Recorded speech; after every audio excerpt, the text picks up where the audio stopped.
The diner sat at the edge of town, its neon sign buzzing faintly against the afternoon sun.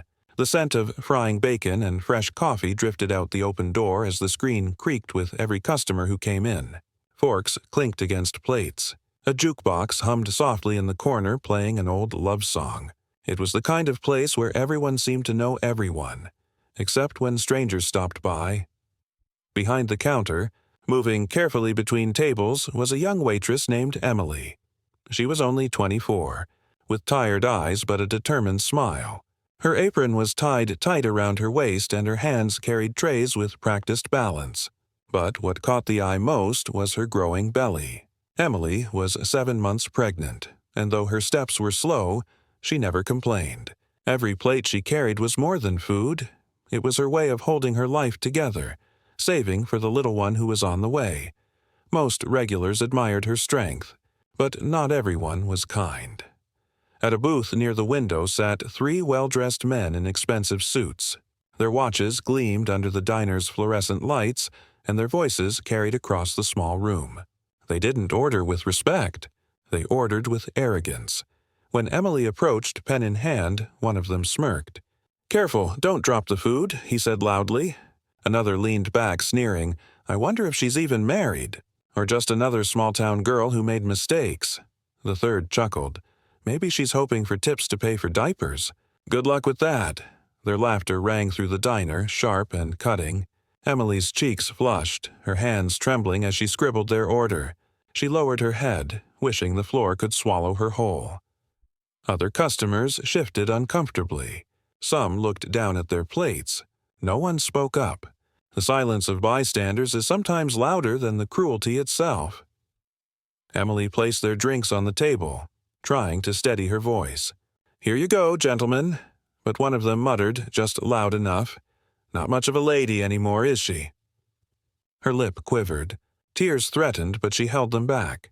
She had learned that in this world, sometimes the hardest thing to do was simply stand, and then the bell above the diner door rang. A tall man stepped inside.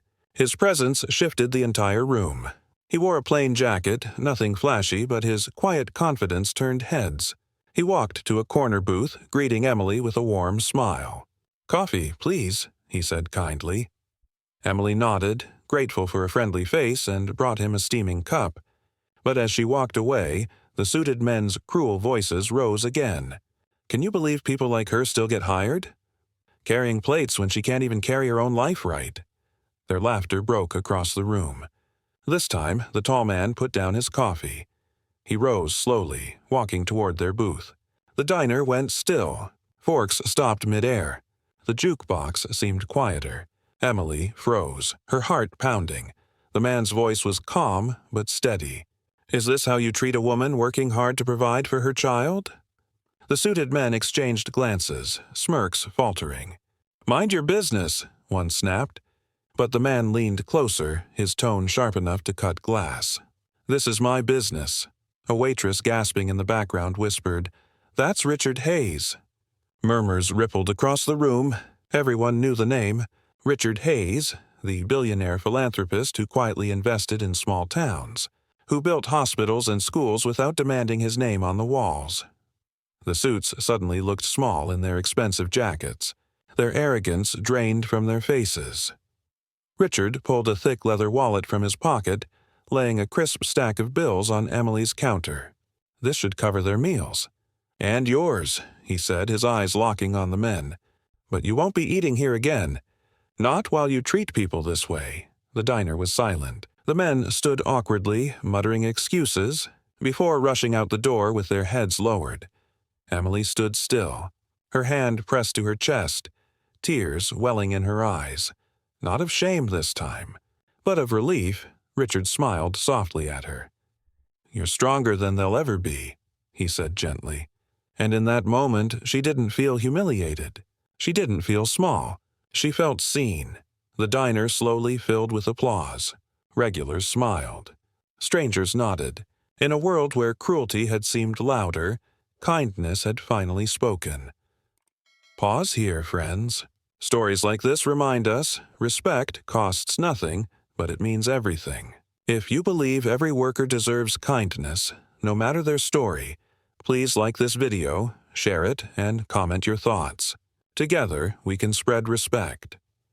That afternoon, Emily continued serving with her head held a little higher. And Richard? He didn't need recognition. He left quietly, the bell above the door ringing once more. The moral is simple.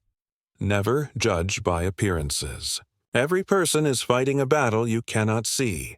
Kindness protects. Respect uplifts. And silence when faced with cruelty helps no one. If this story touched your heart, don't forget to subscribe and help us share more stories of kindness. Because one story can change the way someone treats the world.